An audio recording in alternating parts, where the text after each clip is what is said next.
இப்போது திருப்பணியாளர் பீடத்திற்கு முன்பாக சில மணித்துளிகள் முகம் குப்புற விழுந்து கிடப்பார். இந்த உலகை வாழ்விக்க உயிர் துறந்த இயேசுவுக்கு அஞ்சலி செலுத்த இந்நிகழ்ச்சி நடைபெறுகிறது. இறைவனுக்கு முன்னால் நாம் ஒன்றும் இல்லாதவர்கள் என விழுந்து கிடக்கும் போதுதான் உயர்வு பெறுகிறோம். அகந்தை குடிக்கொள்ளுகிற மனதில் தாழ்ச்சி எண்ணம் தலை நிமிர்கிற போதுதான் இறைவன் அருள் பொங்கி பெருகுகிறது. இந்த சிந்தனையை நிலைநிறுத்தி திருப்பணியாளருடன் சேர்ந்து இயேசுவுக்கு அஞ்சலி செலுத்துவோம்.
ஆண்டவரே, உம் திருமகன் கிறிஸ்து தம் இரத்தத்தை சிந்தி உம் அடியார்களுக்காக பாஸ்கா மறை நிகழ்வை ஏற்படுத்தினார். உமது இரக்கத்தை நினைவு கூர்ந்து நிலையான பாதுகாப்பால் அவர்களை புனிதப்படுத்துவீராக. என்றென்றும் வாழ்ந்து ஆட்சி செய்கின்ற அவர் வழியாக உம்மை மன்றாடுகிறோம்.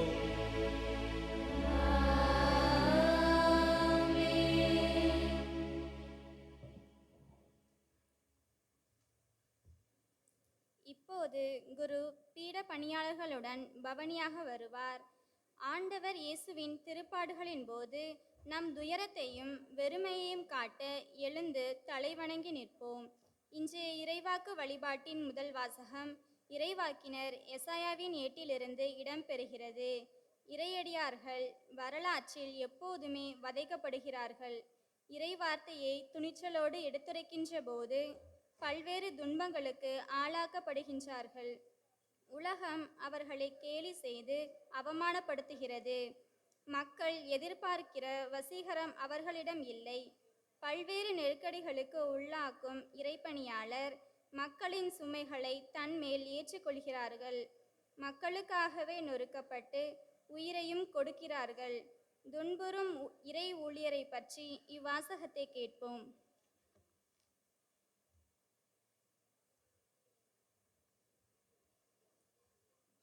முதல் வாசகம். நம் குற்றங்களுக்காக காயமடைந்தார். இறைவாக்கினர் எசாயா நூலிலிருந்து வாசகம்.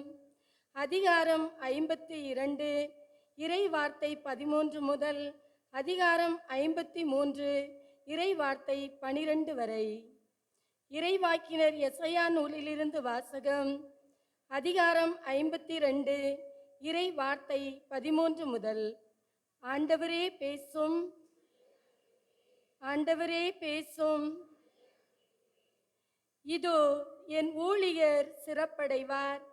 அவர் மேன்மைப்படுத்தப்பட்டு உயர்த்தப்பட்டு பெரிதும் மாட்சியுறுவார். அவரை கண்ட பலர் திகைப்புற்றனர். அவரது தோற்றம் பெரிதும் உருக்குலைந்ததால் மனித சாயலே அவருக்கு இல்லாதிருந்தது. மானிடரின் உருவமே அவருக்கு இல்லை.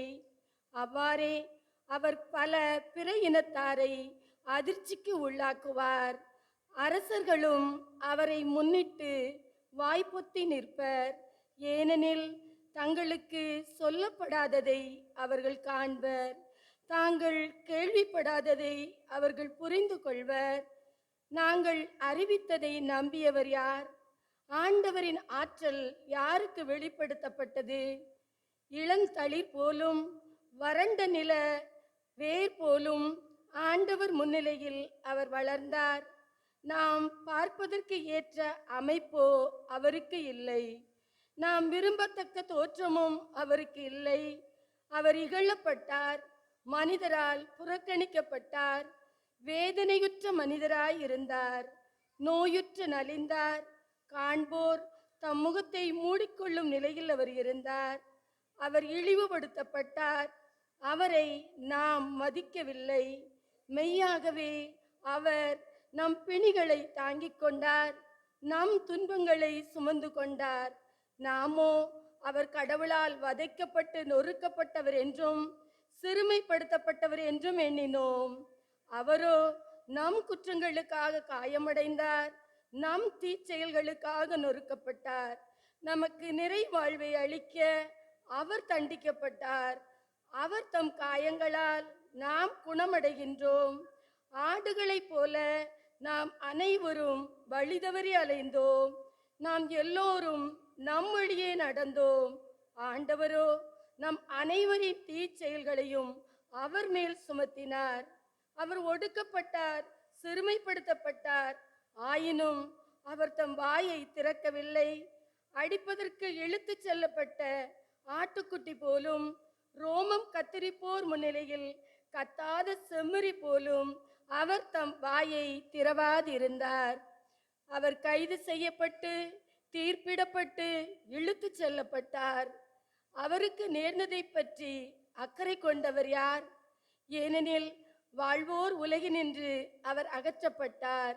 என் மக்களின் குற்றத்தை முன்னிட்டு கொலை உண்டார். வன் செயல் எதுவும் அவர் செய்தது இல்லை, வஞ்சனை எதுவும் அவர் வாயில் இருந்ததில்லை. ஆயினும் தீயவரிடையே அவருக்கு கல்லறை அமைத்தார்கள். செத்தபோது அவர் செல்வரோடு இருந்தார்.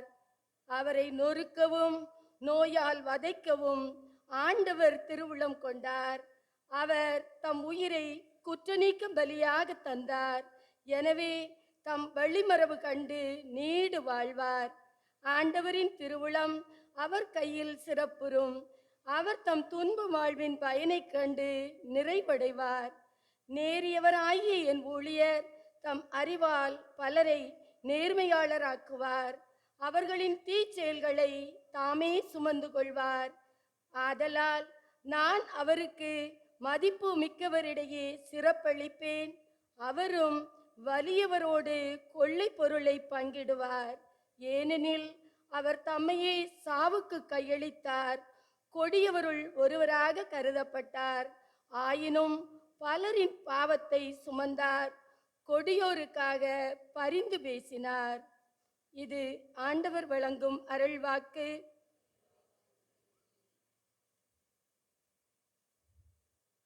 பதிலுரைப்பாடல். திருப்பாடல் 31. இறை வார்த்தைகள் 1, 5, 11, 12, 14 16 மற்றும் 23.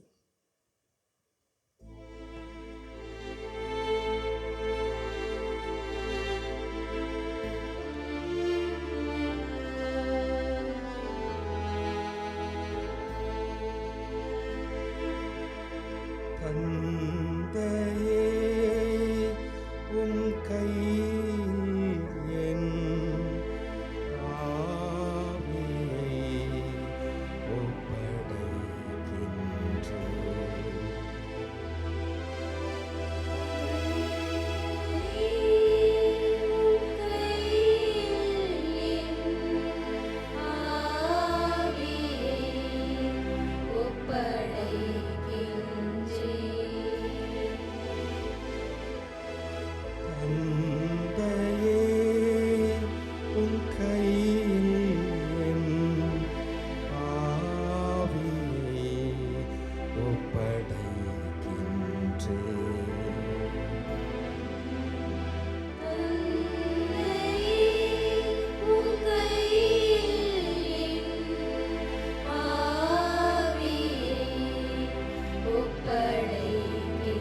ஒப்படைக்கின்றேன்.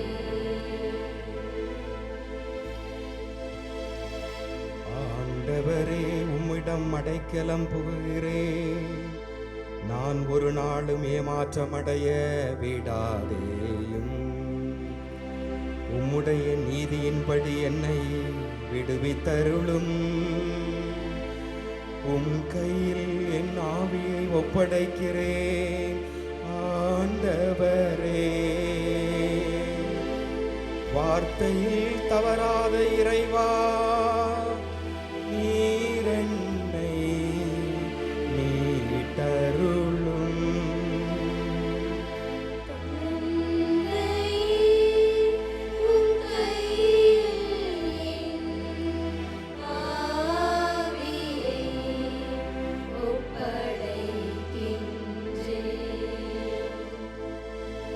என் எதிரிகள் அனைவருடையவும் பழி சொல்லுக்கு நான் ஆளானே.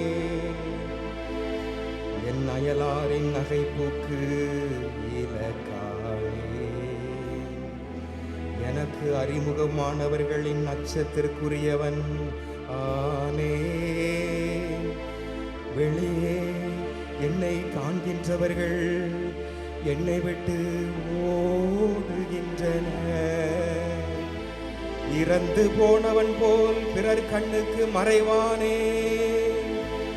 உடைந்து போன மட்கலத்தை போலானே.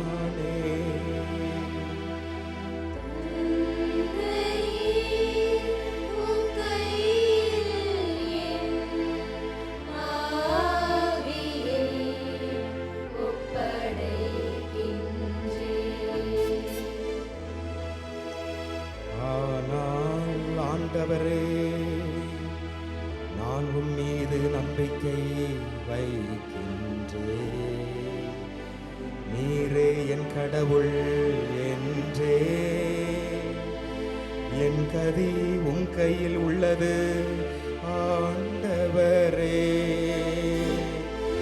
என் எதிரிகளிடமிருந்தும் என்னை துன்புறுத்துவோரிடமிருந்தும் நீரென்னை மீட்டருளும்.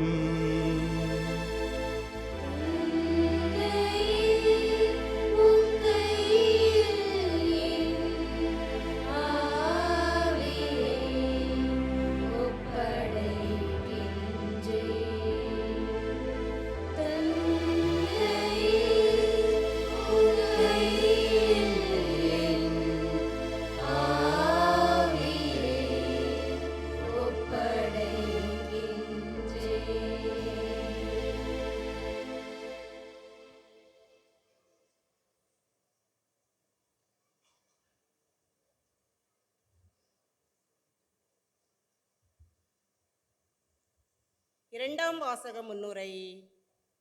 கிறிஸ்துவின் இரத்தத்தால் நாம் மீட்கப்படுகிறோம் என்பதை நாம் பெற்றிருக்கிற மாபெரும் கொடை. பாவத்தை அறியாத இயேசு முழு மனிதராகவே வாழ்ந்து கீழ்ப்படிதலின் மூலம் நமக்கு நிறைவாழ்வு பெற்று தந்தார். இயேசு நமக்காக கண்ணீரும் செந்நீரும் சிந்தி நமது வாழ்வை வளமுறச் செய்கிறார். கீழ்ப்படுதலின் மூலமே மீட்பு சாத்தியமாகிறது என்பதை வலியுறுத்தும் எபிரேயருக்கு எழுதப்பட்ட திருமுகத்திலிருந்து வாசிக்க கேட்போம்.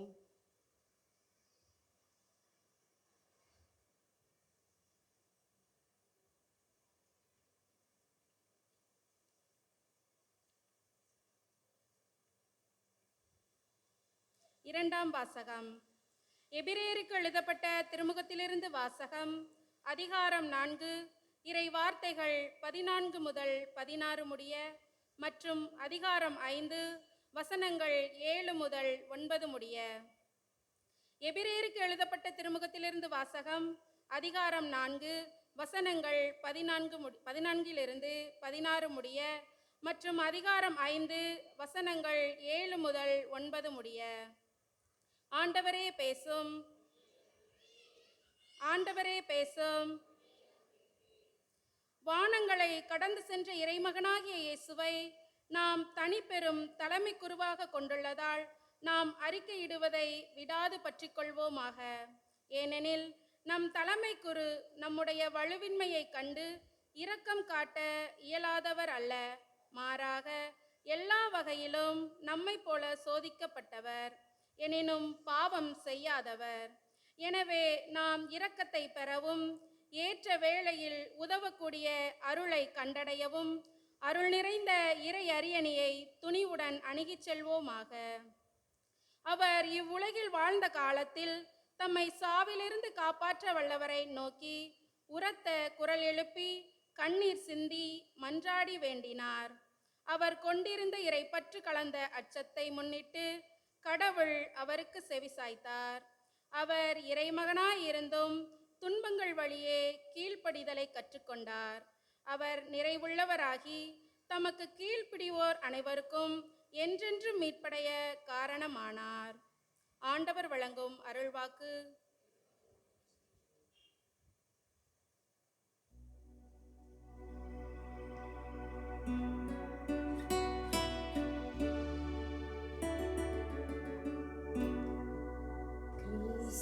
தம்மை தாழ்த்தி சாவை ஏற்கும் அளவுக்கு, அதுவும் சிலுவை சாவை ஏற்கும் அளவுக்கு கீழ்ப்படிபவரானார்.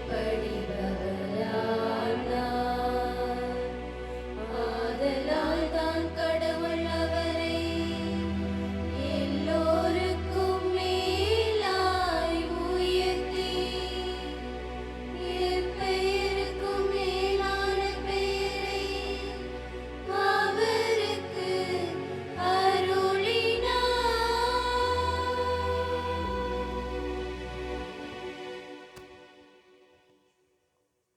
யோவான் எழுதிய தூய நற்செய்தியிலிருந்து வாசகம்.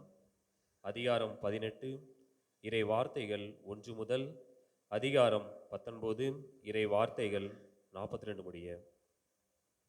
யோவான் எழுதிய தூய நற்செய்தியிலிருந்து வாசகம். அதிகாரம் 18, இறை வார்த்தைகள் 1 முதல் அதிகாரம் 19, இறை வார்த்தை 42 வரை. புனித யோவான் எழுதியபடி இயேசுவின் திருப்பாடல்கள். இயேசு தம் சீடர்களோடு கெதிரோன் என்னும் நீரோடையை கடந்து சென்றார். அங்கே ஒரு தோட்டம் இருந்தது. தம் சீடர்களோடு இயேசு அதில் நுழைந்தார். அவரை காட்டிக் கொடுத்த யூதாசுக்கு அந்த இடம் தெரியும். ஏனெனில் இயேசுவும் அவருடைய சீடர்களும் அடிக்கடி அங்கு கூடுவர். படைப்பிரிவினரையும் தலைமை குருக்களும் பரிசேரும் அனுப்பிய காவலர்களை கூட்டிக் கொண்டு யூதாசு விளக்குகளோடும் பந்தங்களோடும் படைக்கலங்களோடும் அங்கே வந்தான். தமக்கு நிகழப்போகிற அனைத்தையும் இயேசு அறிந்து அவர்கள் முன் சென்று, யாரை தேடுகிறீர்கள் என்று கேட்டார். அவர்கள் மறுமொழியாக, நாசரேத்து இயேசுவை தேடுகிறோம் என்றார்கள். இயேசு, நான் தான் என்றார். அவரை காட்டிக் கொடுத்த யூதாசும் அவர்களோடு நின்று கொண்டிருந்தான். நான் தான் என்று இயேசு அவரிடம் சொன்னதும் அவர்கள் பின்வாங்கி தரையில் விழுந்தார்கள். யாரை தேடுகிறீர்கள் என்று இயேசு மீண்டும் அவரிடம் கேட்டார். அவர்கள், நாசரேத்து இயேசுவை தேடுகிறோம் என்றார்கள். இயேசு அவர்களை பார்த்து, நான் தான் என்று உங்களிடம் சொன்னேனே. நீங்கள் என்னை தேடுகிறீர்கள் என்றால் இவர்களை போக விடுங்கள் என்றார். நீர் என்னிடம் ஒப்படைத்தவர்களுள் எவரையும் நான் இழந்துவிடவில்லை என்று அவரே கூறியிருந்தது இவ்வாறு நிறைவேறியது. சீமோன் பேதுருவிடம் ஒரு வாள் இருந்தது. அவர் அதை உருவி தலைமை குருவின் பணியாளரை தாக்கி அவரது வலக்காதை வெட்டினார். அப்பணியாளரின் பெயர் மால்கு. இயேசு பேதுருவிடம், வாளை உரையில் போடு. தந்தை எனக்கு அளித்த துன்ப கிண்ணத்திலிருந்து நான் குடிக்காமல் இருப்பேனோ என்றார். படைப்பிரிவினரும் ஆயிரத்தவர் தலைவரும் யூதர்களின் காவலர்களும் இயேசுவை பிடித்து கட்டி முதலில் அவரை அண்ணாவிடம் கொண்டு சென்றார்கள். ஏனெனில் அந்த ஆண்டில் தலைமை குருவாயிருந்த கயபாவுக்கு அவர் மாமனார். இந்த கயபாதான் ஒருவர் மட்டும் மக்களுக்காக இறப்பது நல்லது என்று யூதர்களுக்கு ஆலோசனை கூறியவர். சீமோன் பேதுருவும் மற்றொரு சீடரும் இயேசுவை பின்தொடர்ந்து வந்தனர். அந்த சீடர் தலைமை குருவுக்கு அறிமுகமானவர்.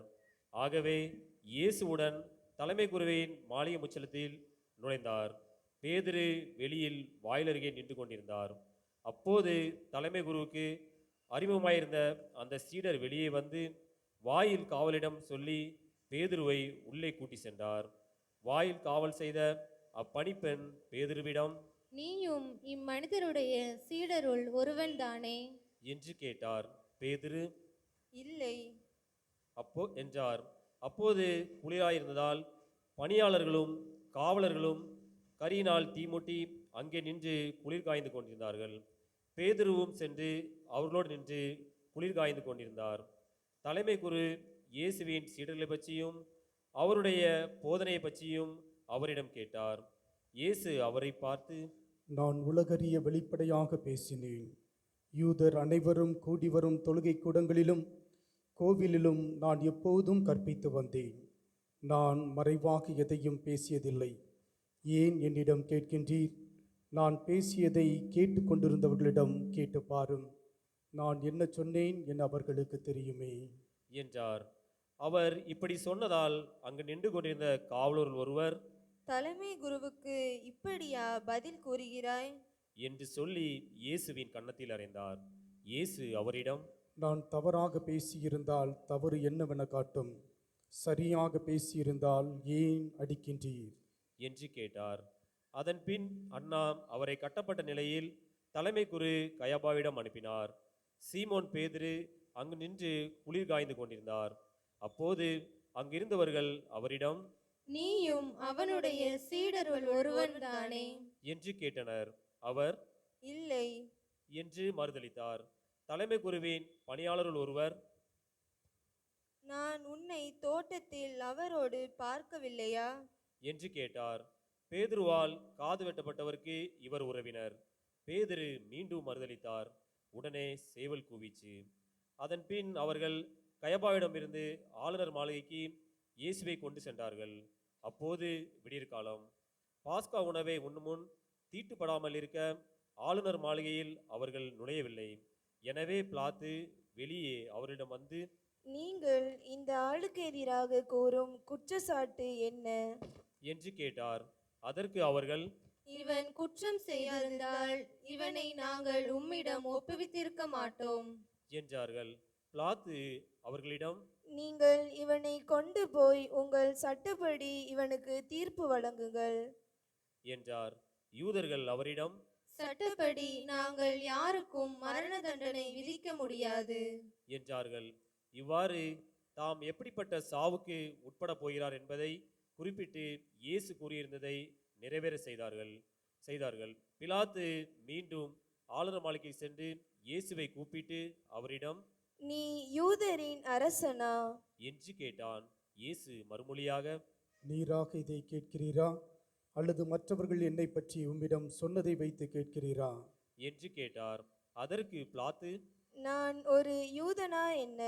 உன் இனத்தவரும் தலைமை குருக்களும் தானே உன்னை என்னிடமும் ஒப்புவித்தார்கள். நீ என்ன செய்தாய் என்று கேட்டான். இயேசு மறுமொழியாக, எனது ஆட்சி இவ்வுலக ஆட்சி போன்றதல்ல. அது இவ்வுலக ஆட்சி போன்றதாய் இருந்திருந்தால் நான் யூதர்களிடம் காட்டி கொடுக்கப்படாதவாறு என் காவலர்கள் போராடியிருப்பார்கள். ஆனால் என் ஆட்சி இவ்வுலக ஆட்சி போன்றதல்ல என்றார். பிலாத்து அவரிடம், அப்படியானால் நீர் அரசர்தானோ என்று கேட்டான். அதற்கு இயேசு, அரசன் என்று நீர் சொல்கின்றீர். உண்மையை எடுத்துரைப்பதே என் பணி. இதற்காகவே நான் பிறந்தேன், இதற்காகவே உலகிற்கு வந்தேன். உண்மையை சார்ந்தவர் அனைவரும் என் குரலுக்கு செவி சாய்க்கின்றனர் என்றார். பிலாத்து அவரிடம், உண்மையா? அது என்ன என்று கேட்டார். இப்படி கேட்டபின் பிலாத்து மீண்டும் யூதரிடம் சென்று, இவனிடம் நான் குற்றம் ஒன்றும் காணவில்லையே என்றான். மேலும், பாஸ்கா விழாவின் போது உங்கள் விருப்பப்படி ஒரு கைதியை விடுதலை செய்யும் வழக்கம் உண்டே. யூதரின் அரசனாகிய இவனை நான் விடுதலை செய்யட்டுமா? உங்கள் விருப்பம் என்ன என்று கேட்டான். அதற்கு அவர்கள், இவன் வேண்டாம், பரபாவையே விடுதலை செய்யும் என்று மீண்டும் கத்தினார்கள். அந்த பரபா ஒரு கள்வன். பின்னர் பிலாத்து இயேசுவை சாட்டையால் அடிக்க செய்தான். வீரர்கள் ஒரு முள்முடி பின்னி அவர் தலையின் மேல் வைத்து செந்நிற மேலுடையை அவருக்கு அணிவித்தார்கள். அவரிடம் வந்து, யூதரின் அரசே வாழ்க என்று சொல்லி அவருடைய கன்னத்தில் அறைந்தார்கள்.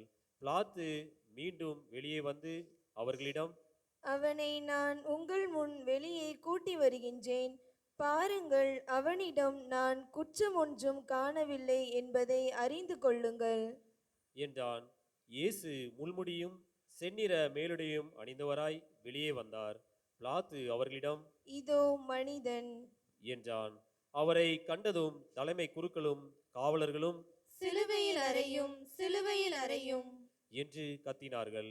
பிலாத்து அவர்களிடம், நீங்களே இவனை கொண்டு போய் சிலுவையில் அறையுங்கள், இவரிடம் குற்றம் இருப்பதாக எனக்கு தெரியவில்லை என்றான். யூதர்கள் அவரை பார்த்து, எங்களுக்கு ஒரு சட்டம் உண்டு, அச்சட்டத்தின்படி இவன் சாக வேண்டும், ஏனெனில் இவன் தன்னையே இறைமகன் என உரிமை கொண்டாடுகின்றான் என்றனர்.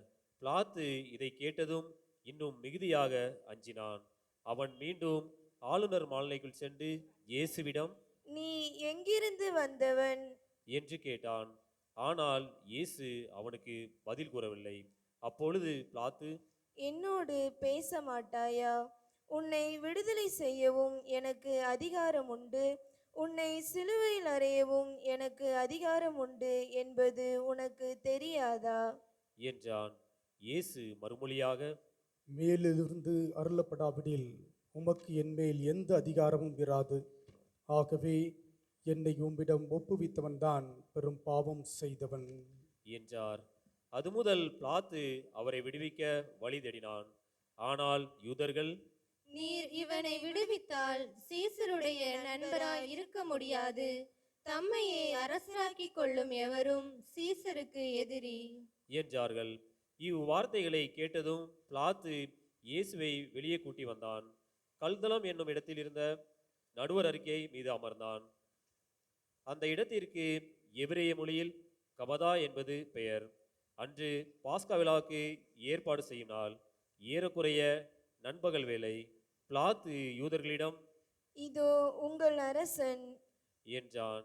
அவர்கள், ஒளிக ஒளிக, அவனை சிலுவையில் அறையும் என்று கத்தினார்கள். பிலாத்து அவர்களிடம், உங்கள் அரசனை நான் சிலுவையில் அறைய வேண்டும் என்கிறீர்களா என்று கேட்டான். அதற்கு தலைமை குருக்கள், எங்களுக்கு சீசரை தவிர வேறு அரசர் இல்லை என்றார்கள். அப்போது பிலாத்து அவரை சிலுவையில் அறியுமாறு அவர்களிடம் ஒப்புவித்தான். அவர்கள் இயேசுவை தம் பொறுப்பில் ஏற்றுக்கொண்டார்கள். இயேசு சிலுவை தாமே சுமந்து கொண்டு மண்டை ஓட்டு இடம் என்னும் இடத்திற்கு சென்றார். அதற்கு எபிரேய மொழியில் கொல்கதா என்பது பெயர். அங்கே அவர்கள் இயேசுவையும் அவரோடு வேறு இருவரையும் சிலுவையில் அறைந்தார்கள். அவ்விருவரையும் இரு பக்கங்களிலேயும் இயேசுவை நடுவிலுமாக அறைந்தார்கள். பிலாத்து குற்றறிக்கை ஒன்று எழுதி அதை சிலுவையின் மீது வைத்தான். அதில் நாசரேத்து இயேசு யூதர்களின் அரசன் என்று எழுதியிருந்தது. இயேசு சிலுவையில் அறையப்பட்ட இடம் நகரத்துக்கு அருகில் இருந்ததால் யூதரும் பலர் இந்த குற்ற அறிக்கைகளை வாசித்தனர். அது எபிரேயம், லத்தீன், கிரேக்கம் ஆகிய மொழிகளில் எழுதப்பட்டிருந்தது. யூதரின் தலைமை குருக்கள் பிலாத்திடம், யூதரின் அரசர் என்று எழுத வேண்டாம், மாறாக யூதரின் அரசன் நான் என்று அவனே சொல்லியதாக எழுதும் என்று கேட்டுக்கொண்டார்கள். பிலாத்து அவர்களை பார்த்து, நான் எழுதியது எழுதியதே என்றான். இயேசுவை சிலுவையில் அறைந்தபின் படைவீரர் அவருடைய மேலாடைகளை 4 பாகமாய் பிரித்து ஆளுக்கு ஒரு பாகம் எடுத்துக்கொண்டார்கள். அங்கியையும் அவர்களே எடுத்துக்கொண்டார்கள். அந்த அங்கி மேலிருந்து கீழ் வரை தையலே இல்லாமல் நெய்யப்பட்டிருந்தது. எனவே அவர்கள் ஒருவரை ஒருவர் நோக்கி, அதை கிழிக்க வேண்டாம், அது யாருக்கு கிடைக்கும் என்று பார்க்க சீட்டு குலுக்கி போடுவோம் என்றார்கள்.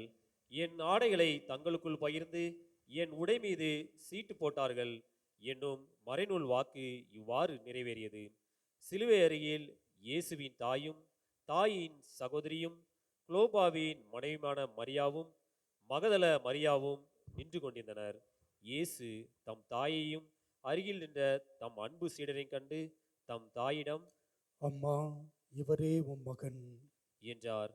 பின்னர் தம் சீடரிடம், இவரே உம் தாய் என்றார். அந்நேரம் முதல் அச்சீடர் அவரை தம் வீட்டில் ஏற்று ஆதரவு அளித்து வந்தார். இதன்பின் அனைத்தும் நிறைவேற்றது என்பதை அறிந்த இயேசு, தாகமாயிருக்கிறது என்றார். மறைநூலில் எழுதியுள்ளது நிறைவேறவே இவ்வாறு சொன்னார். அங்கே ஒரு பாத்திரம் நிறைய புளித்த திராட்சரசம் இருந்தது. அதில் கடற்பஞ்சை நன்கு தோய்த்து ஈசோப்பு தண்டில் பொருத்தி அதை அவர்கள் அவரது வாயில் வைத்தார்கள். அந்த ரசத்தை குடித்ததும் இயேசு எல்லாம் நிறைவேறிற்று என்று கூறி தலை சாய்த்து ஆவியை ஒப்படைத்தார். அனைவரும் முழந்தார்.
அன்று பாஸ்கா விழாவுக்கு ஏற்பாடும் செய்யினாள். அடுத்த நாள் ஓய்வு நாளாகவும் பெருநாளாகவும் இருந்தது. எனவே அன்று சிலுவையில் உடல்கள் தொங்கலாகா என்பதற்காக கால்களை முறித்து சடலங்களை எடுத்துவிடுமாறு யூதர்கள் பிலாத்துவிடம் கேட்டுக்கொண்டார்கள். ஆகவே படைவீரர் வந்து இயேசுவோடு சிலுவையில் அறையப்பட்டிருந்தவர் ஒருவனுடைய காலில் முதலில் முறித்தார்கள். பின்னர் மற்றவனுடைய கால்களையும் முறித்தார்கள். பின்பு அவர்கள் இயேசுவிடம் வந்தார்கள். அவர் ஏற்கனவே இறந்து போயிருந்ததைக் கண்டு அவருடைய கால்களை முறிக்கவில்லை. ஆனால் படைவீரருள் ஒருவர் இயேசுவின் விலாயை ஈட்டியால் குத்தினார். உடனே இரத்தமும் தண்ணீரும் வடிந்தன. இதை நேரில் கண்டவரே இதற்கு சாட்சி. அவரது சான்று உண்மையானதே. அவர் உண்மையை கூறுகிறார் என்பது அவருக்கு தெரியும். நீங்களும் நம்ப வேண்டும் என்பதற்காகவே அவர் இதை கூறுகிறார். எந்த எலும்பும் முறிபடாது என்னும் மறைநூல் வாக்கு இவ்வாறு நிறைவேறியது. மேலும் தாங்கள் ஊடுருவ குத்தியவரை உற்று நோக்குவார்கள் என்றும் மறைநூல் கூறுகிறது. அரிமத்தியாய் ஊரை சேர்ந்த யோசேப்பு என்பவர் இயேசுவின் சீடர்கள் ஒருவர். யூதருக்கு அஞ்சியதால் தம்மை சீடர் என்று வெளிப்படையாக காட்டிக்கொள்ளாதவர். அவர் இயேசுவின் உடலை எடுத்துக்கொண்டு போக பிலாத்துவிடம் அனுமதி கேட்டார். பிலாத்து அனுமதி கொடுத்தான். யோசேப்பு வந்து இயேசுவின் சடலத்தை எடுத்துக்கொண்டு போனார். முன்பு ஒரு முறை இரவில் இயேசுவிடம் வந்த நிக்கேதம் என்பவரும் அவருக்கு அங்கு வந்து சேர்ந்தார். அவர் வெள்ளை போலமும் சந்தன தூளும் கலந்து ஏறக்குறைய 30 கிலோகிராம் கொண்டு வந்தார். அவர்கள் இயேசுவின் உடலை எடுத்து யூத அடக்குமுறைப்படி நறுமண பொருட்களுடனும் துணிகளால் சுற்றி கட்டினார்கள். அவர் சிலுவையில் அறையப்பட்டிருந்த இடத்தில் ஒரு தோட்டம் இருந்தது. அங்கே புதிய கல்லறை ஒன்றிருந்தது. அதில் அதுவரை யாரும் அடக்கம் செய்யப்படவில்லை. அன்று பாஸ்கா விழாவுக்கு ஆயுத நாளாய் இருந்ததாலும் அக்கல்லறை அருகில் இருந்ததாலும் அவர்கள் இயேசுவை அதில் அடக்கம் செய்தார்கள்.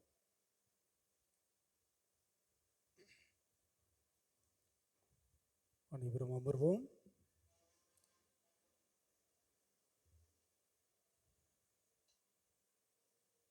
கிறிஸ்து இயேசுவில் பிரியமானவர்களே, புனித வெள்ளி இன்றைய நாளிலே தாயாம் திருச்சபை நம்முடைய ஆண்டவர் இயேசு கிறிஸ்துவின் பாடுகளை பொருளுணர்ந்து அர்த்தத்தோடு சிந்திக்க தியானிக்க அழைப்பு விடுகிறது. பொருளுணர்ந்து அர்த்தத்தோடு நாம் சிந்திக்க வேண்டுமென்றால் இயேசுவின் வார்த்தைகளை, இயேசு பாடுபட்ட அந்த பாடுகளை நாம் பின்புலத்தோடு சற்று சிந்திக்கின்ற பொழுது அதனுடன் அர்த்தத்தை தெளிவாக உணர்ந்து கொள்ள முடியும். பாருங்கள் அன்பு மக்களே, இந்த உலகத்தில் ஒரு மனிதன் பிறக்கிறான் என்றால் எல்லாத்துக்குமே ஒரு ஆசை இருக்கும். அவன் எப்படியாவது சாதிக்க வேண்டும், வெற்றி பெற வேண்டும், அனைவரும் புகழ் நமக்கு கிடைக்க வேண்டும் என்ற ஒரு ஏக்கத்தோடு இந்த சமூகத்திலே ஒரு மனிதன் பிறக்கிறான். ஆனால் நம் ஆண்டவர் இயேசு கிறிஸ்துவினுடைய வாழ்வை மட்டும் சற்று சிந்தித்து பாருங்கள். அவர் இறப்பதற்காக இந்த மண்ணில் பிறந்தார். இந்த உலகத்தில் பாருங்க, யாராவது மனிதன் இறப்பதற்காக இந்த உலகத்தில் பிறந்திருக்கிறானா என்று கேட்டால் அது இருக்க முடியாது. ஆனால் ஒரே மனிதன் இந்த உலகத்தில் பிறந்தார் என்றால் எதற்காக? இறப்பதற்காக பிறந்தார் என்பதை நாம் இன்றைய நாளிலே உணர வேண்டும். அதிலும் அனைவரும் வெறுத்து ஒதுக்கக்கூடிய கொடூரமான அந்த சிலுவையிலே மரித்து இறக்க வேண்டும் என்பதுதான் தந்தையாகிய இறைவனுடைய திட்டம். அதற்காகத்தான் இயேசு பிறந்தார்.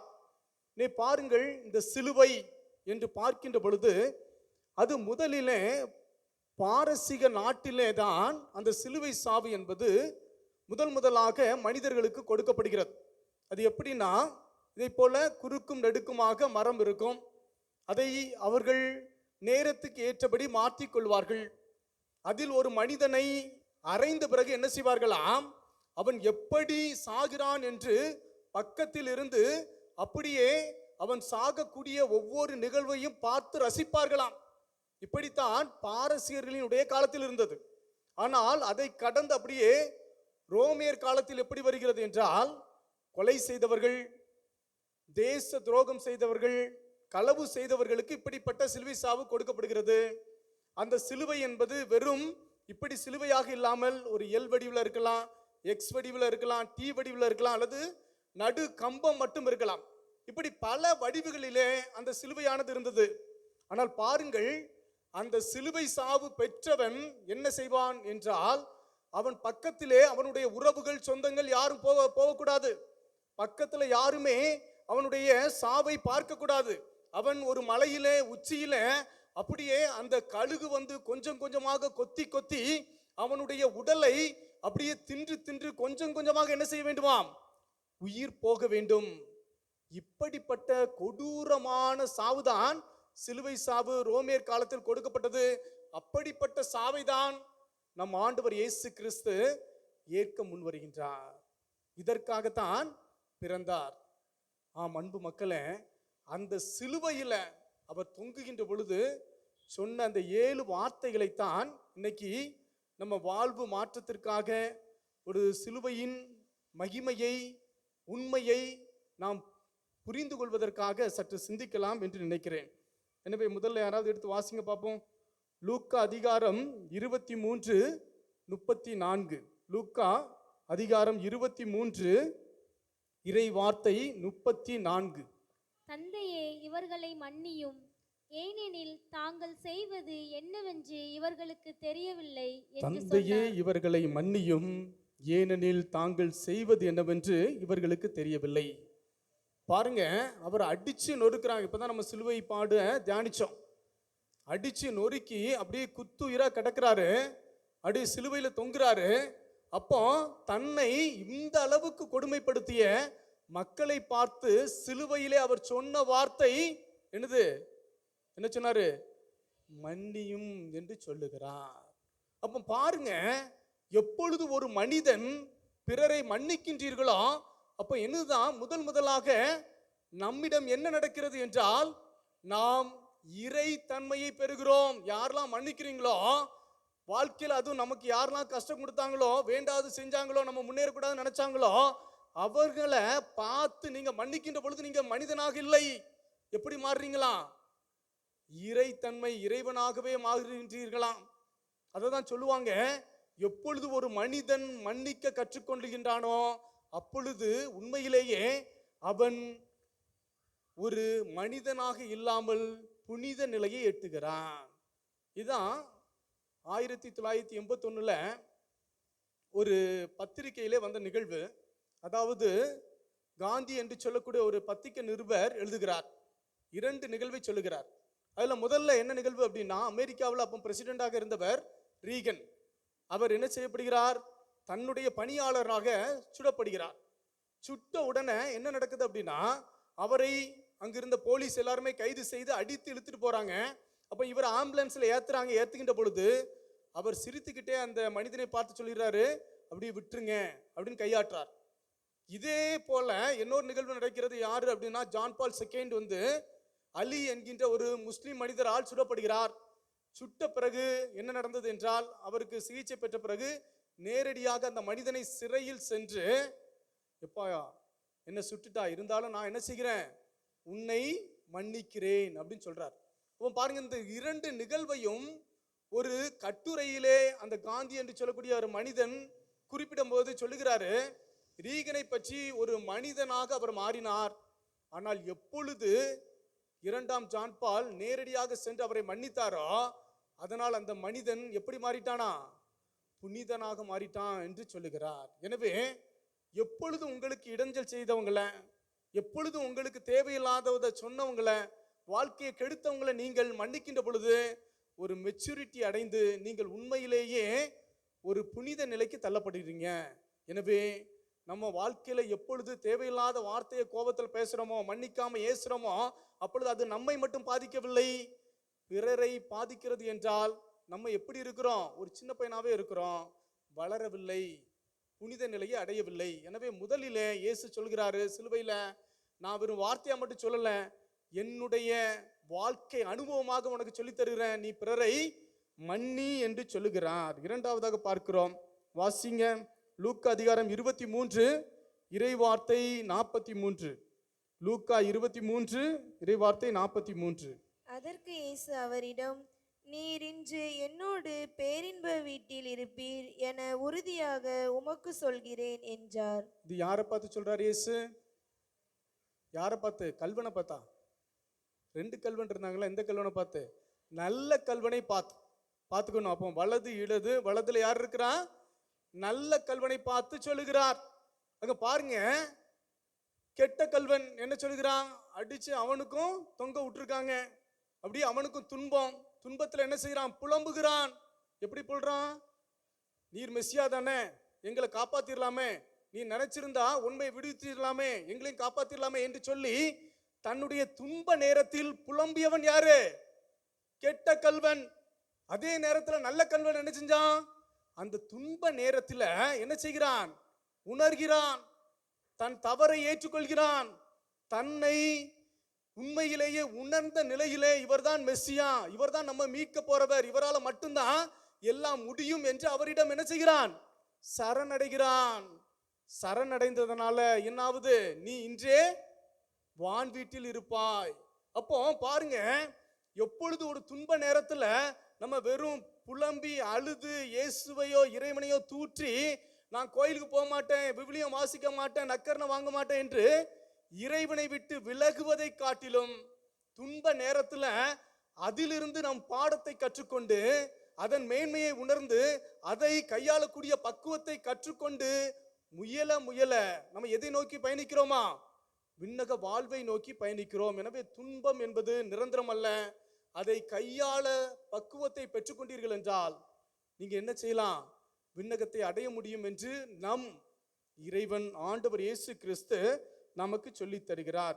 அடுத்தது மூன்றாவதாக வாசிக்கிறோம், வாசிங்க பார்ப்போம். யோவான் அதிகாரம் 19 இறைவார்த்தை 26 மற்றும் 27. யோவான் அதிகாரம் 19 இறைவார்த்தை 26 மற்றும் 27. இயேசு தம் தாயையும் அருகில் நின்ற தம் அன்பு சீடரையும் கண்டு தம் தாயிடம், அம்மா, இவரே உம் மகன் என்றார். பின்னர் தம் சீடரிடம், இவரே உம் தாய் என்றார். ஓகே, இதை மறந்துடவே கூடாது. இந்த புனித வாரத்துல நம் ஆண்டவர் இயேசு கிறிஸ்து நமக்கு பொக்கிஷமாக நம்முடைய கத்தோலிக்க திருச்சபையில 2 விட்டு சென்றார். என்னதெல்லாம் சொல்லுங்க பார்ப்போம், கத்தி சொல்லணும், இதை மறக்கவே கூடாது. ஃபர்ஸ்ட் என்னது, புனித வாரத்துல நேத்து படிச்சோம், என்னது நேத்து ராவணவளை எதை விட்டுட்டு போனாரு, நற்கருணையை விட்டு சென்றார். 2 இந்த புனித வெளியில யாரை விட்டுட்டு போனாரு, அன்னை மரியாள். கத்தோலிக்க திருச்சபையிலே நம் ஆண்டவர் இயேசு கிறிஸ்து இந்த மண்ணகத்தை விட்டு விண்ணகம் செல்லும் முன்பு நமக்கு தந்த 2 பொக்கிஷம் என்னது, நற்கருணை, அடுத்து என்னது, அன்னை மரியாள். அன்னை மரியாளை அவன் நமக்கு தாயாக விட்டு சென்றிருக்கிறார். என்ன சொல்லியிருக்காரு? அம்மாவை பார்த்து, இவங்க எல்லாம் உங்க பிள்ளைங்க, நான் இனிமே இவங்களோட இருக்க மாட்டேன். யார் தான் இருக்க போறீங்க? நீங்க தான் இருக்க போறீங்க. எனவே நீங்க யாராச்சும் என்ன செய்யணும்? என் பிள்ளைகளை பார்த்துக்கணும் அப்படின்ட்டு ஒரு அன்பு கட்டளையை இன்றைய நாளிலே இயேசு கிறிஸ்து என்ன செஞ்சிருக்காரு? விட்டு சென்றிருக்கிறார். பார்க்கிறோம். எதற்காக இயேசு சிலுவையில் மரித்தார்? சொல்லுங்க பாப்போம், எதற்காக மரித்தார்? எதற்காக? நம்ம எல்லாம் நல்லா உறங்குறக்கா? நமக்கு நோய் நொடி வரக்கூடாதுங்கக்கா? எதற்காக சொல்லுங்க, சத்தமா சொல்லணும். நம்முடைய பாவத்திலிருந்து மீட்பதற்காக. ஆனா பாருங்க, நம்முடைய தாய் அன்னை மரியாள் மட்டும் அந்த பாவம் இல்லாமல் பிறந்தார், அப்படிதானே? இது எல்லாரும் பாவம், ஆதி பெற்றோர்கள் செய்த பாவம் தொடர்ந்து வருது. அதிலிருந்து மீட்கப்படுவதற்காக தான் இயேசு சிலுவையில மரிச்சாரு. ஆனால் ஒரே ஒரு பெண், நம் தாய் அன்னை மரியாளுக்கு மட்டும் அந்த பாவம் இல்லை. ஜென்ம பாவம் இல்லாமல் பிறந்தவள்.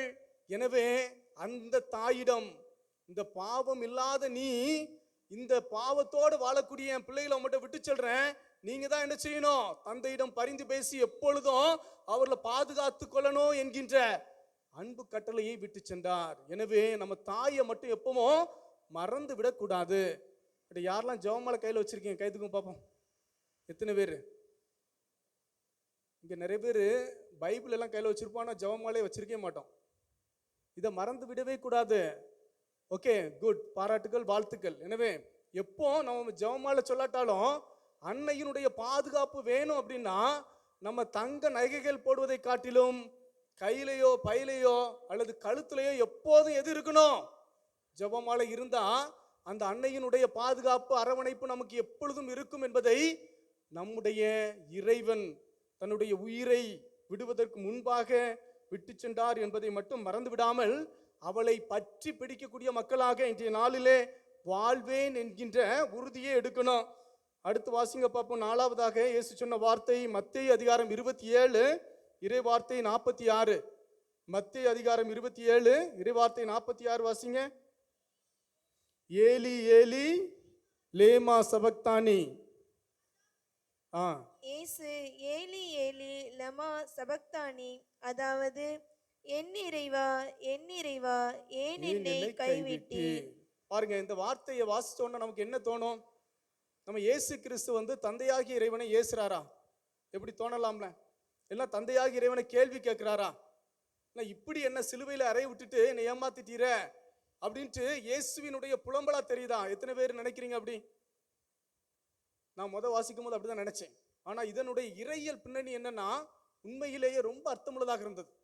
என்ன சொல்றாங்க அப்படின்னா, பாருங்கள் என்ன நடக்குது அப்படின்னா, இயேசு சிலுவையிலே தொங்குகிறார். அப்பொழுது என்ன நடக்குதா? நம்முடைய பாவம் எல்லாம் என்ன செய்தான்?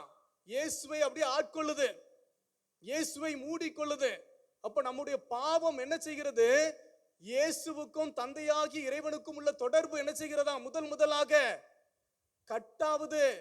இதுவரைக்கும் ஒரு நிமிடம் கூட தந்தையாகி இறைவனை பிரிந்து வாழாத நம் ஆண்டவர் இயேசு கிறிஸ்து முதலாக என்ன நடக்குது அப்படின்னா, நம்முடைய பாவத்தினால நம்மளை மீட்பதற்காக என்ன செய்கிறார்? நம்முடைய பாவம் எல்லாத்தையும் அவர் மேல் சுமந்து கொள்கிறார். அவர் மேல் சுமந்து கொண்ட உடனே தந்தையாகி இறைவனை பார்க்க முடியவில்லை, பேச முடியவில்லை, அவரோடு உறவு கொள்ள முடியவில்லை. எனவே என்ன நடந்துச்சான்? என்னால உம்மால பிரிஞ்சு இருக்க முடியாது, உமது குரலை கேட்காம இருக்க முடியாது, அதனால ஆண்டவரே ஏன் என்னை கைவிட்டீர் என்று இயேசு தந்தையாகி இறைவனை கேட்கின்ற நிகழ்வு தான் என்னது? இந்த ஏலி ஏலி லேமா சபக்தானியை மறந்து விடக்கூடாது. அப்போ பாருங்க, இயேசு தந்தையாகி இறைவனிடம் ஒரு நிமிடம் அந்த உறவு கொள்ள முடியவில்லை என்றால் அவர் அப்படி வேதனைப்பட்டார். இதே மாதிரி நம்ம எப்பமாவது வேதனைப்பட்டிருக்கோமா? நினைச்சு பாருங்க. யாராவது இருக்கிறீங்களா? திருப்பள்ளி நான் பார்க்கலன்னா இன்னைக்கு சாப்பிட மாட்டேன், எனக்கு இன்னைக்கு ஜபமால சொல்லலைன்னா இன்னைக்கு என்னது, நான் எதையோ இழந்த மாதிரி இருக்குது, இன்னைக்கு மட்டும் நான் பைபிள் வாசிக்கல அப்படின்னா ஆண்டவரோடு பேசின மாதிரி இல்லை, ஜபம் செய்யல அப்படின்னா என் வாழ்க்கையில எதையோ இழந்த மாதிரி இருக்குது அப்படின்னு யாராவது உணர்ந்திருக்கீங்களா? சொல்லுங்க பார்ப்போம். வாய்ப்பில்லை ராஜா, வாய்ப்பில்லை. அப்போ பாருங்க, உண்மையிலே உணரணும், இதுதான் புனித நிலைக்கான வழி. எப்பொழுதெல்லாம் நீங்கள் இறைவனோடு தங்களுடைய நேரத்தை செலவழிக்க மறைக்கின்ற பொழுது எதையோ இழந்த மாதிரி நீங்க துடிக்கணும். யாரு? நம்முடைய இயேசு கிறிஸ்து தந்தையோடு உறவு கொள்ள முடியலன்னா புலம்பினார். வேதனைப்பட்டாரு, கஷ்டப்பட்டாரு. அப்படி நீங்கள் உணர உணர உங்களுடைய ஆன்மீக வாழ்வு என்ன செய்யும்? வளரும் என்பதை நான்காவதாக நம் ஆண்டவர் இயேசு கிறிஸ்து சிந்திக்க அழைப்பு விடுக்கிறார். அடுத்து பாருங்க, ஐந்தாவது அவர் சிலுவையிலே சொன்ன வார்த்தை யோவான் அதிகாரம் 19 இறைவார்த்தை 28. வாசிங்க பார்ப்போம். யோவான் அதிகாரம் 19 இறைவார்த்தை 28. இதன் பின் அனைத்தும் நிறைவேறிவிட்டது என்பதை அறிந்த இயேசு தாகமாய் இருக்கிறது என்றார். தாகமாய் இருக்கிறது என்றார். அப்போ அவருக்கு தண்ணி தாகம் எடுத்துச்சா? இல்லைன்னா ஏதாவது ஜூஸ் குடிக்கணும் அவர் தோணிச்சா? ஏன் தாகமாய் இருக்கிறது என்று சொன்னார்? சொல்லுங்க பார்ப்போம். கேட்கல, கொஞ்சம் சத்தமா யாராவது ஒரு ஆள். ஆமா, நம்ம மீது உள்ள தாகம், அதாவது நம் ஆன்மா மீது உள்ள தாகம். அவர் எதற்கு அப்படி தாகமா இருக்கு அப்படின்னா இதைதான் உணரணும். இந்த மனிதனாக பிறந்த எல்லா மனிதனும் என்ன செய்யணும்? மீட்கப்படணும். ஒருத்தன் கூட என்ன செய்யக்கூடாது? எங்க போகக்கூடாது? நரகத்துக்கு போகக்கூடாது என்று யார் தாகமாக இருக்கிறாராம்? இயேசு கிறிஸ்து தாகமாக இருக்கிறார். அவருடைய தாகம் எல்லாம் என் பிள்ளைங்க எல்லாம் நான் ஆசையோடு கனவோடு தொட்டு உருவாக்கிய ஒவ்வொரு மனிதனும் என்ன செய்யணும்? என் தந்தையிடம் போனோம், சாத்தான் ஆகிய அந்த பாதாளத்தில் பெயரக்கூடாது என்று தாகமாக இருக்கிறது என்று சொன்னார் என்று பார்க்கிறோம். இதுதான் வாசிக்கிறோம் விவிலியத்தில். லூக்கா அதிகாரம் 15 இறைவார்த்தை 7 வாசிங்க பார்ப்போம். லூக்கா அதிகாரம் 15 இறைவார்த்தை 7.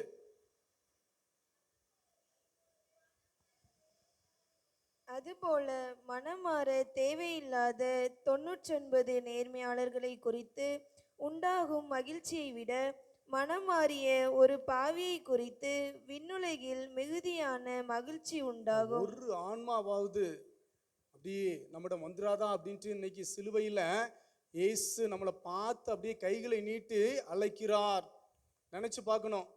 இன்னைக்கு நான் எதில் பாவத்தில் மூழ்கி இருக்கிறேன்? அது டிவிலையா, சீரியல்லையா, அல்லது பொறாமப்படுவதில்லையா, கோபப்படுவதில்லையா, அல்லது போதை வஸ்துக்கள்லையா, அல்லது தேவையில்லாத உறவுகள்லையா? எதில் அழிஞ்சி என் ஆன்மா என்னை இறைவனிடம் சேர்ப்பதற்கு இடைஞ்சலாக இருக்கிறது என்று நம்ம நினைச்சு சிந்திச்சு அதிலிருந்து வெளிவந்து எப்படியாவது என் ஆண்டவர் இயேசு கிறிஸ்துவினுடைய கையை நான் சிலுவையிலேயே பிடிக்க வேண்டும் என்று இன்றைய நாளிலே முடிவெடுக்கணும்.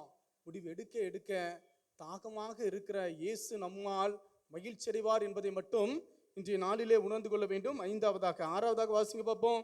யோவான் அதிகாரம் 19 இறைவார்த்தை 30. யோவான் அதிகாரம் 19 இறைவார்த்தை 30.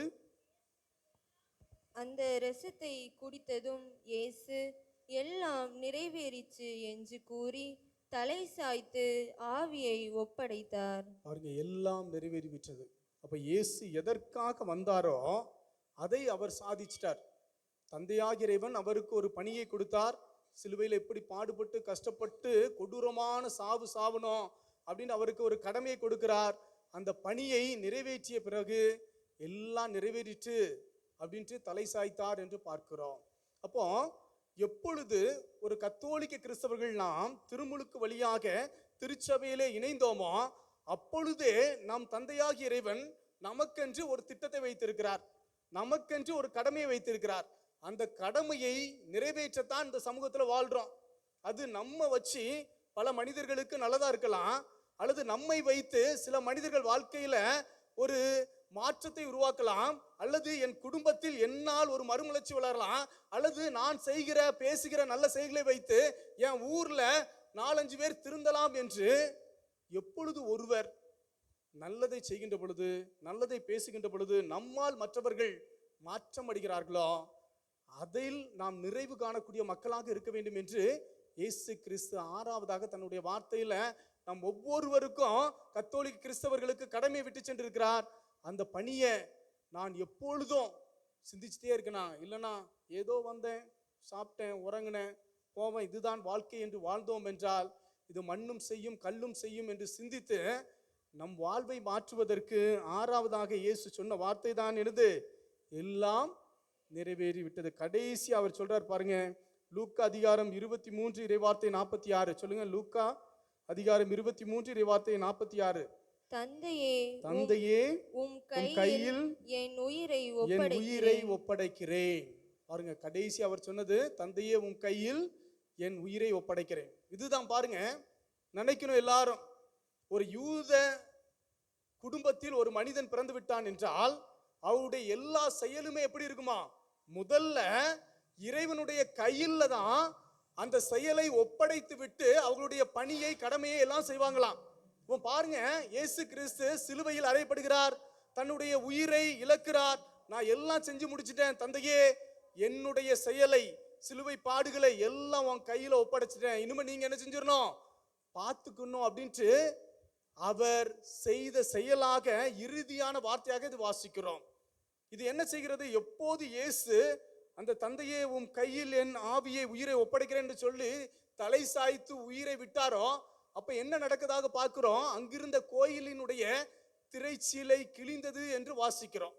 அப்ப அது எதை குறிக்கிறது என்றால், இதுவரைக்கும் என்ன செஞ்சிச்சு?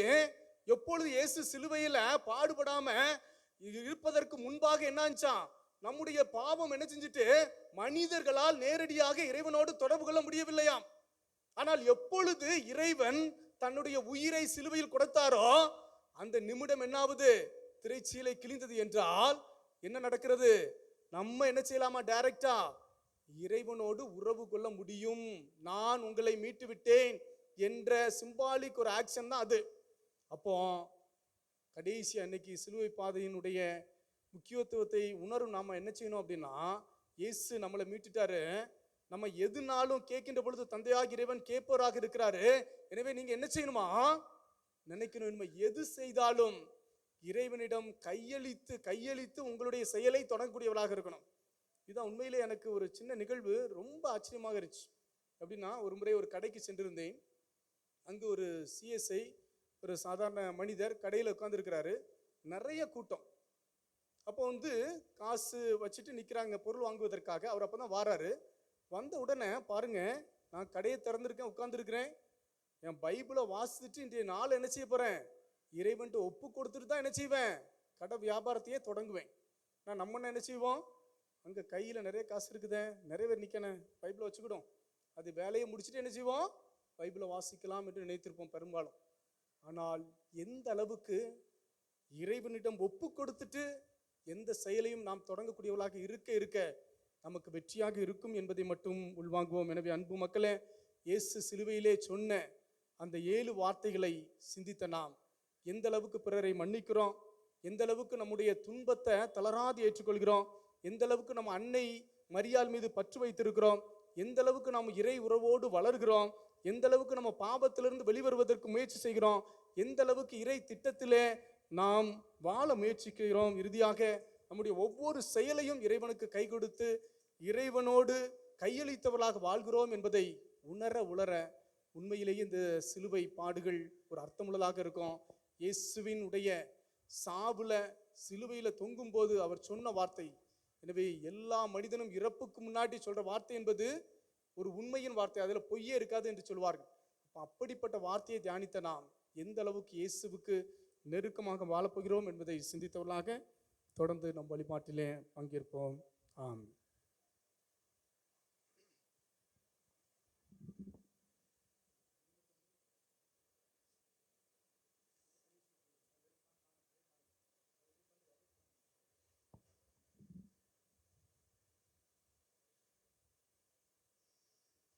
விசுவாசிகளின் மன்றாட்டு. இப்போது விசுவாசிகளின் மன்றாட்டுகள் தொடங்குகின்றன. அனைவரும் எழுந்து நிற்போம். இயேசு மனித சமுதாயம் முழுமைக்காகவும் சிலுவையில் பாடுபட்டு இறந்தார்.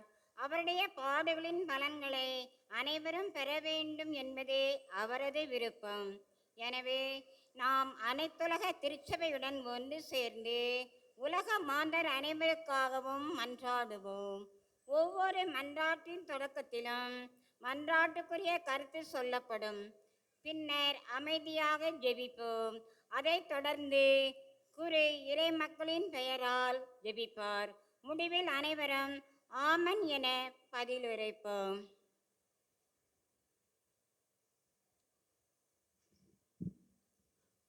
புனித திரு அவைக்காக மன்றாடுவோம். அன்புமிக்க சகோதர சகோதரிகளே, இறைவனின் புனித திரு அவைக்காக மன்றாடுவோம்.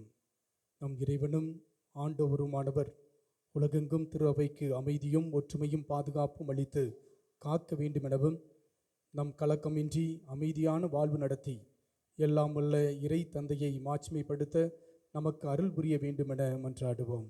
அனைவரும் அமைதியாக முழங்கால் படியிடுவோம்.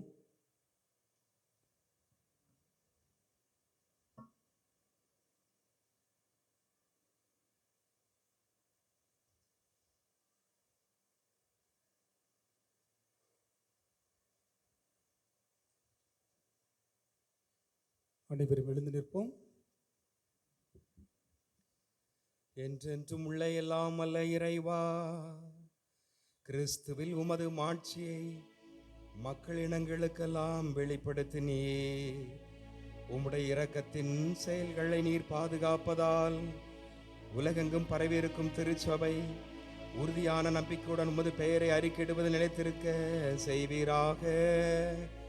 எங்கள் ஆண்டவராகிய கிறிஸ்து வழியாக உம்மை மன்றாடுகிறோம்.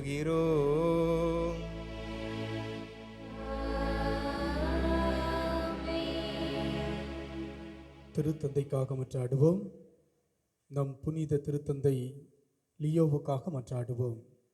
தலைமை ஆயர் நிலைக்கு அவரை தேர்ந்தெடுத்த நம் இறைவனும் ஆண்டவருமானவர் எவ்வகை தீங்குமின்றி அவரை பேணி காப்பாராக. அதனால் அவர் இறைவனின் புனித மக்களை வழிநடத்தி தம்முடைய புனித திரு அவையை வளம் பெறச் செய்ய வேண்டுமென மன்றாடுவோம். அனைவரும் முழங்கால் படியிடுவோம்.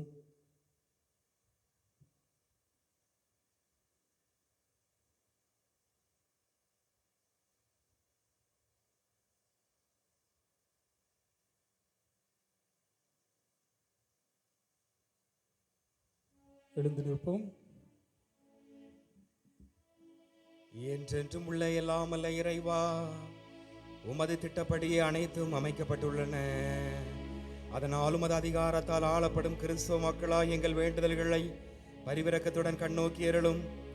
திருத்தந்தையின் தலைமையின் கீழ் நாங்கள் நம்பிக்கையில் வளரும்படி அவரை பரிவன்புடன் காத்தருள்வீராக. எங்கள் ஆண்டவராகிய கிறிஸ்து வழியாக உம்மை மன்றாடுகிறோம்.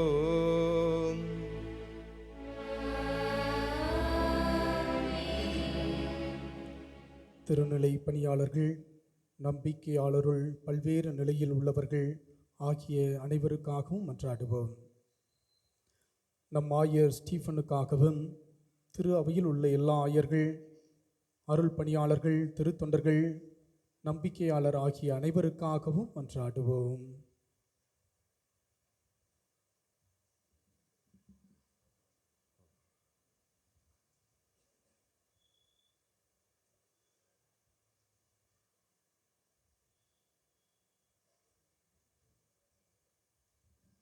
அனைவரும் எழுந்து நிற்போம்.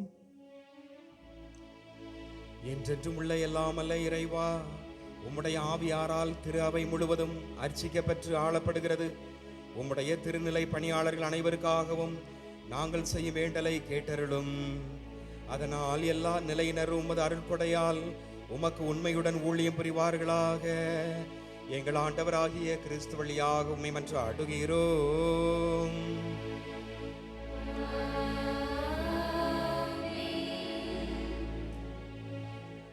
கிறிஸ்தவர்களின் ஒற்றுமைக்காக மன்றாடுவோம். கிறிஸ்துவில் நம்பிக்கை கொண்டுள்ள நம் சகோதர சகோதரிகள் அனைவருக்காகவும் மன்றாடுவோம். நம் இறைவனும் ஆண்டவருமானவர் அவர்களை உண்மையின் பாதையில் வழிநடத்தி தமது ஒரே திரு அவையில் கூட்டிச் சேர்த்து காத்தருள வேண்டுமென மன்றாடுவோம். அனைவரும் முழங்கால் படியிடுவோம்.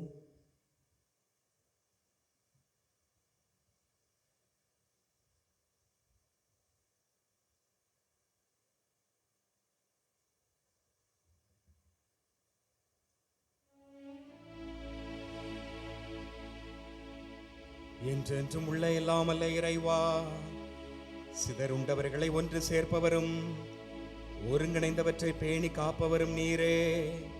உமது திருமகனின் மந்தையை கனிவுடன் கண்ணோக்கி அருளும். இவ்வாறு ஒரே திருமுழுக்கினால் தூய்மைப்படுத்தி அவர்களை நம்பிக்கையின் முழுமையால் இணைத்து அன்பின் பிணைப்பால் ஒன்று சேர்ப்பீராக. எங்கள் ஆண்டவராகிய கிறிஸ்து வழியாக உம்மை மன்றாடுகிறோம்.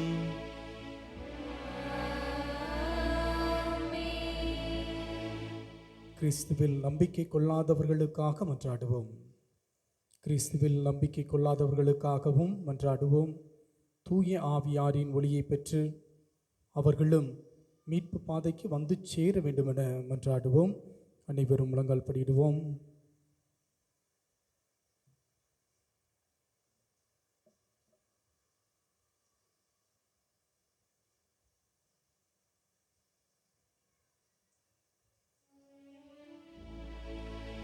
என்றென்றும் உள்ள எல்லாமல்ல இறைவா, கிறிஸ்துவை ஏற்றுக்கொள்ளாத மக்கள் உம் திருமுன் நேர்மையான இதயத்தோடு நடந்து உண்மையை கண்டடைவார்களாக.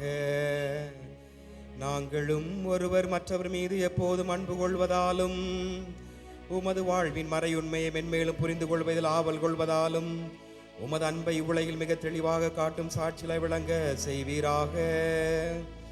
எங்கள் ஆண்டவராகிய கிறிஸ்து வழியாக உம்மை மன்றாடுகிறோம்.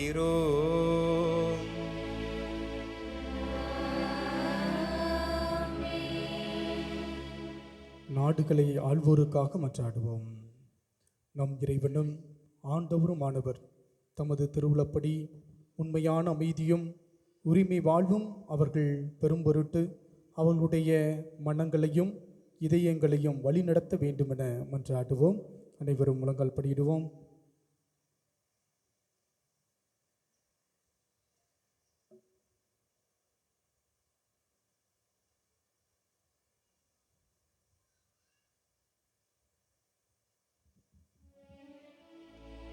என்றென்றும் உள்ள எல்லாமல்ல இறைவா, மனிதரின் இதயங்களும் அவர்களின் உரிமைகளும் உம் கையில் உள்ளன. உலகெங்கும் மக்களின் வளமையான வாழ்வும் அமைதியின் உறுதிப்பாடும் சமய உரிமையும் உமது கொடையால் நிலை பெறுமாறு எங்களை ஆள்வோரை கனிவுடன் கண்ணோக்கி வீராக. எங்கள் ஆண்டவராகிய கிறிஸ்து வழியாக உம்மை மன்றாடுகிறோம்.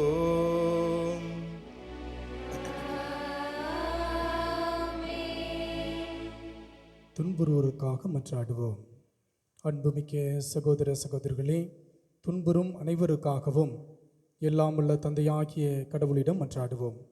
தவறுகள் அனைத்திலிருந்தும் உலகம் தூய்மைப்படுத்தப்படவும், தீமைகள் நீங்கி பஞ்சம் ஒழியவும், சிறைகள் திறக்கப்பட்டு தலைகள் தகர்க்கப்படவும், வழிப்போக்கர் பாதுகாப்பு பெறவும், பயணம் செய்வோர் நலமாக வீடு திரும்பவும், நோயுற்றோர் நலம் பெறவும், இறக்கின்றவர்கள் மீட்பு பெறவும் வேண்டுமென மன்றாடுவோம்.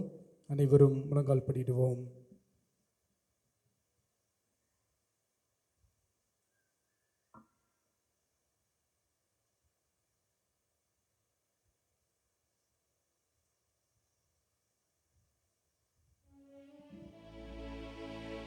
என்றென்றும் உள்ள எல்லாமல்ல இறைவா, துன்புறுவோருக்கு ஆறுதலும் வருந்துவோருக்கு திடனும் நீரே.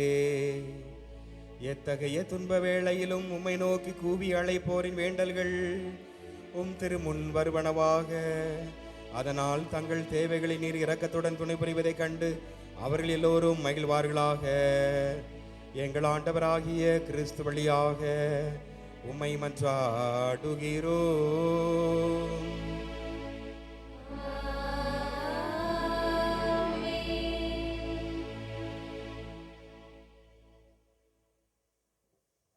திருச்சிலுவை ஆராதனைக்காக அனைவரும் ஆயத்தமாகவும்.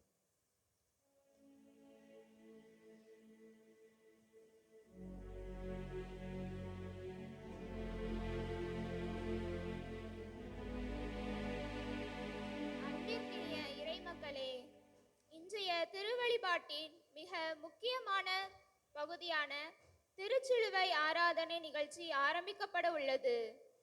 இயேசுவின் காக்கும் கரங்களும் கருணையின் கால்களும் மட்டுமல்ல சிலுவையில் அறையப்பட்டன. அவரது விலைமதிக்க முடியாத உயிரையும் உரக்க கூவி அறைந்தார்கள். எனவே அவமானத்தின் சிலுவை அன்பின் சின்னமாக விளங்கியது. மடமையின் சிலுவை மாட்சி நிறைந்ததாக மாறியது. ஆணிகளுக்குள் 6 உயிரை அடக்க முடியாது. அது அதற்கு அப்பாற்பட்டது. நமது துன்பங்கள் வாழ்வை அழிக்கக்கூடியது அல்ல, ஆழமாக சிந்திக்க துணுபவை, அர்த்தமுள்ள வாழ்வுக்கு துணை நிற்பவை என்ற துணிச்சலோடு இத்திருச்சிலுவை ஆராதனையில் மனம் ஒன்றித்து பங்கெடுப்போம். இப்போது குருவானவர் மூடப்பட்ட திருச்சிலுவையை ஆலய தலைவாசலிலிருந்து பீடத்திற்கு கொண்டு வருவார். இயேசுவின் திருவுடலை மூடியிருக்கும் துணியை 3 முறை களையும் போது, திருச்சிலுவை மரம் இதோ, இதிலே தான் தொங்கினார் உலகத்தின் மீட்பர் என்று பாடுவார். ஒவ்வொரு முறையும் பதிலுரையாக வருவீர் ஆராதிப்போம் என்று பாடகர் குழுவோடு இணைந்து பாடுவோம்.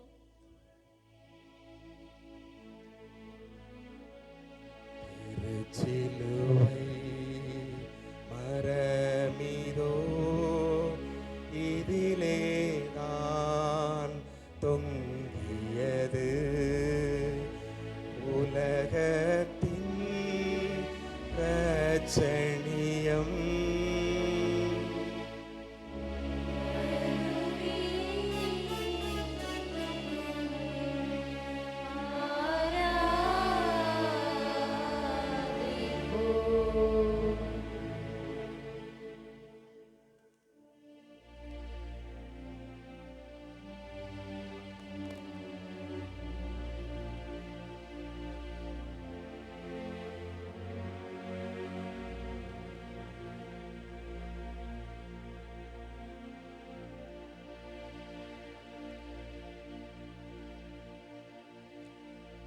திருச்சிலுவை மரமிதோ, இதிலே தான் தொங்கியது உலகத்தின் இரட்சணியம்.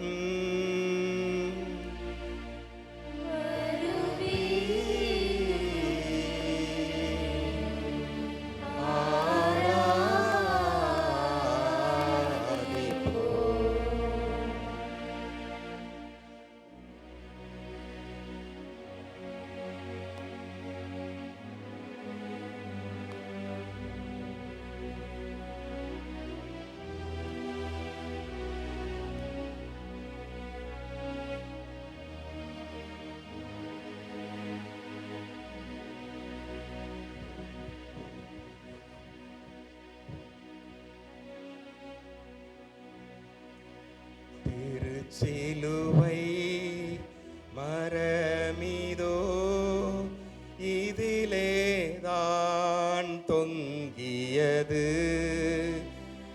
உலகத்தின் இரட்சணியம்.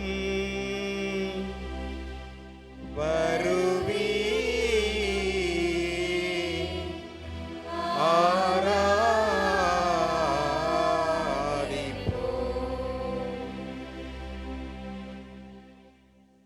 திருச்சிலுவை முத்தி செய்தல்.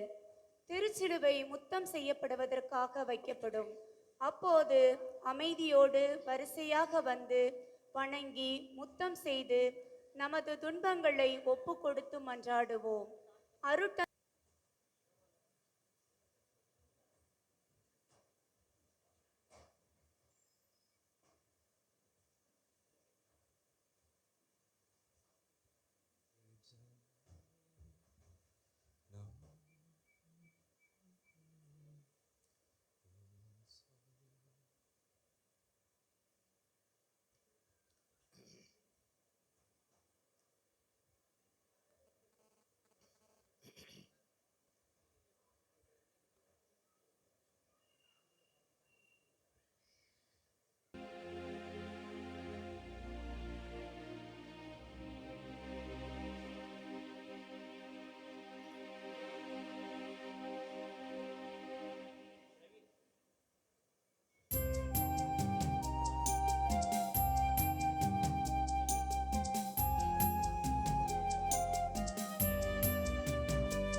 ஜனமே, நான் உனக்கு என்ன தீங்கு செய்தேன் சொல்.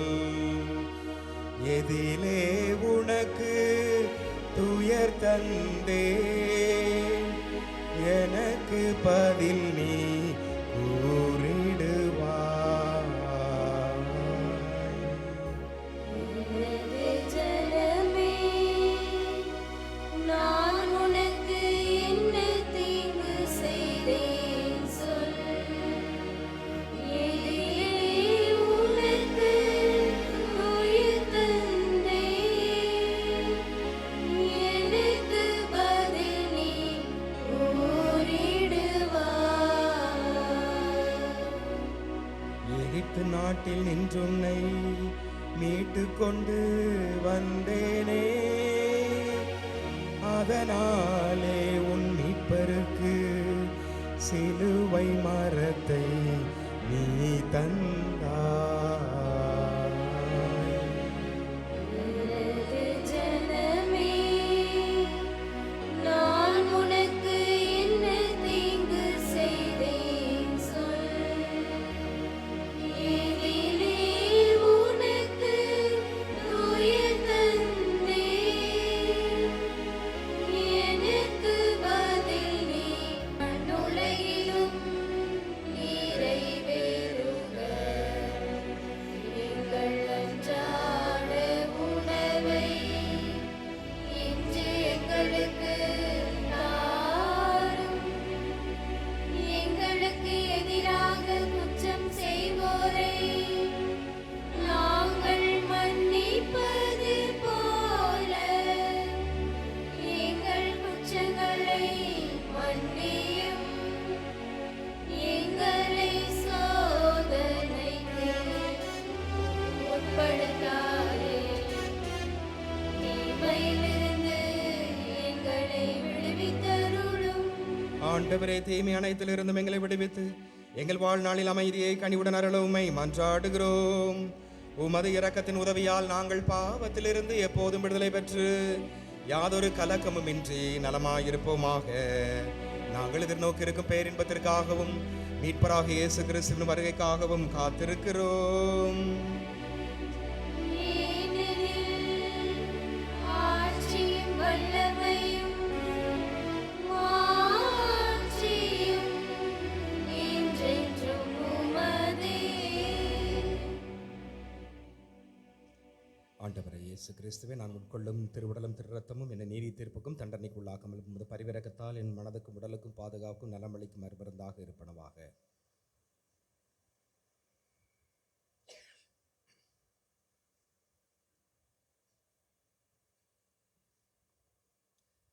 இதோ இறைவனின் செம்மறி, இவரே உலகின் பாவங்களை போக்குகின்றவர். செம்மறியின் விருந்திற்கு அழைக்கப்பெற்றோர் பேறு பெற்றோர். ஆண்டவரே, நீர் என் இல்லத்தில் எழுந்தருள நான் தகுதியற்றவள். ஆனால் ஒரு வார்த்தை மட்டும் சொல்லியருளும், எனது ஆன்மா நலமடையும். கிறிஸ்துவின் திருவுடல் என்னை காப்பதாக.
அறிவிப்புகள். இன்றைய பெரிய வெள்ளிக்கிழமை வழிபாட்டை சிறப்பு செய்தவர்கள் நமது செபத்தையாபுரம் இறைமக்கள். அவர்களுக்கு நம் அனைவர் சார்பாக நன்றிகளையும் வாழ்த்துக்களையும் நாம் தெரிவித்துக் கொள்வோம்.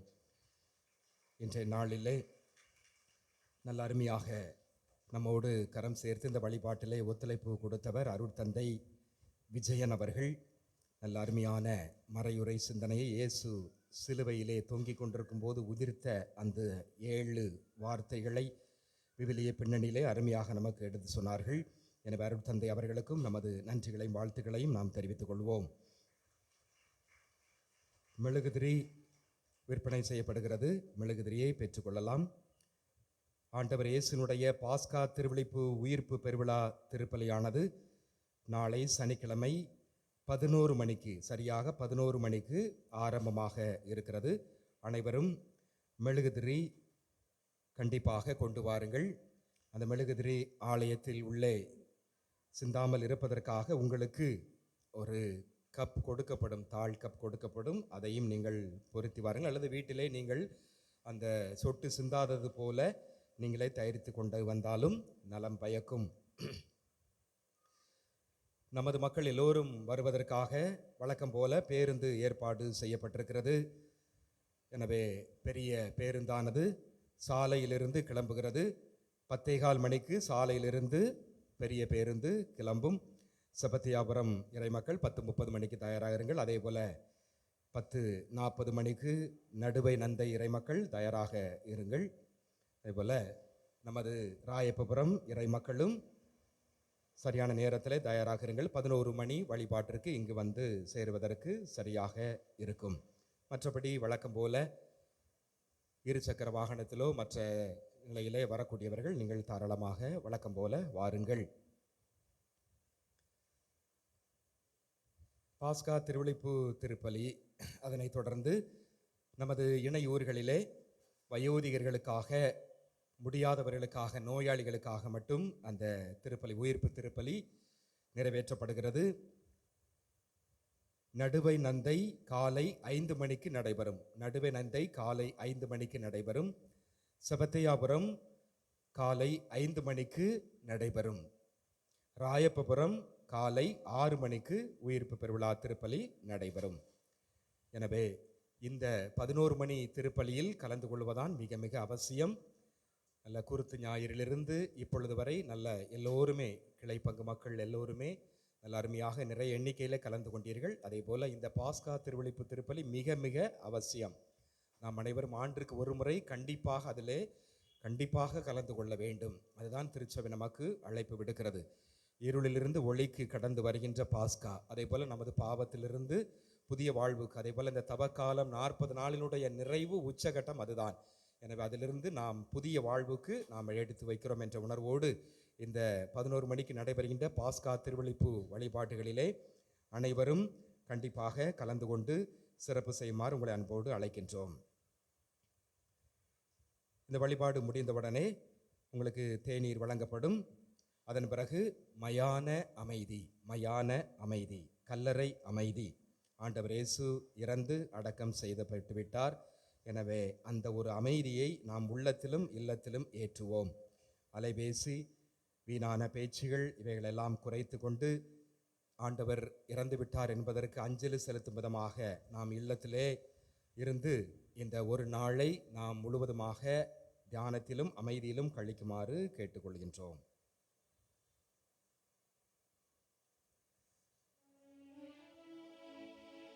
நன்றி கூறி மன்றாடுவோமாக.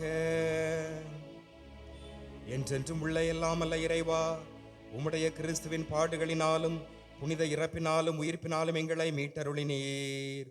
உமது இரக்கத்தால் நீர் ஆற்றிய மீட்பு செயல் எங்களின் நிலைத்திருக்க செய்தருளும். இவ்வாறு இம்மறைபொருளில் பங்கேற்பதன் வழியாக முடிவில்லா இறை பெற்றுடன் வாழ்வோமாக. எங்கள் ஆண்டவராகிய கிறிஸ்து வழியாக உம்மை மன்றாடுகிறோம்.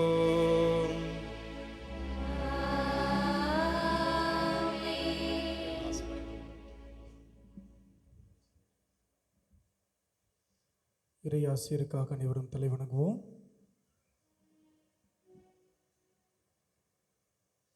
ஆண்டவரே, தங்களது உயிர்ப்பின் நம்பிக்கையில் உம் திருமகனின் சாவை நினைவு கூர்ந்துள்ள உம் மக்கள் மீது உமது ஆசி நிறைவாக இறங்கிட உமை வேண்டுகின்றோம்.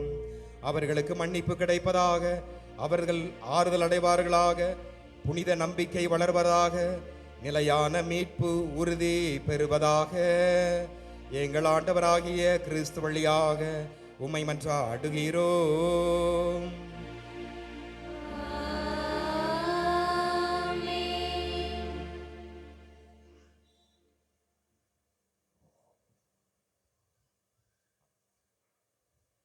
புனித சனியன்று திருச்சபை ஆண்டவருடைய கல்லறை அருகில் அவருடைய பாடுகளையும் மரணத்தையும் சிந்தித்து கொண்டு இருக்கிறது. பீடம் வெறுமையாயிருக்கிறது. திருப்பலி ஒப்பு கொடுப்பதில்லை. திருவிழிப்புக்கு பின் பாஸ்கா மகிழ்ச்சிக்கு வாய்ப்பு கிடைக்கிறது. இம்மகிழ்ச்சி 50 நாட்கள் தொடரும். குருவானவரின் நன்றி மன்றாட்டு முடிந்து ஆசியுரைக்கு பின் அனைவரும் திருச்சிலுவைக்கு முழந்தாள் படியிட்டு வணங்கி ஆராதித்துவிட்டு அமைதியாக கலைந்து செல்வோம்.